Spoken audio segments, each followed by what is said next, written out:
Hello বন্ধুরা, আসসালামু আলাইকুম। প্রবলেম অ্যান্ড সলিউশন চ্যানেলে আপনাদেরকে স্বাগতম। তো আজকে আমি একটি অটোমেটিক প্যাকিং স্কিল মেশিন মেরামত করা দেখাবো এবং কিভাবে ঠিক করলাম আর কি পরিবর্তন করলাম সেটি এই পুরো ভিডিওতেই আমি আপনাদেরকে দেখাবো। তো চলুন ভিডিওটি শুরু করা যাক।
সমস্ত কাজকর্ম এবং কানেকশান শেষ করে ফেললাম এবং এটি এখন চেক করার পালা।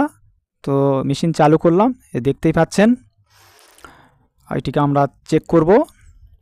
এখানে 25 কেজি বস্তা হয়, এই মুহূর্তে এখানে 25 কেজি ওজন বাঁধা আছে। দেখছেন 25 কেজি হওয়া মাত্রই চাল ছেড়ে দিল এবং বস্তাটা এখানে অটোমেটিকভাবে সেলাই হয়ে যাবে। যে ছেলেটি সেলাই করছে সে অপারেটর না, এই জন্য তার একটু অসুবিধা হচ্ছে। মূল অপারেটরটি নেই। এই যে সেলাই হয়ে গেল খুব সুন্দরভাবে। তো আজকের ভিডিওটি এ পর্যন্তই। তো প্লিজ আমার চ্যানেলটিকে আপনারা সাবস্ক্রাইব করবেন। আসসালামু আলাইকুম।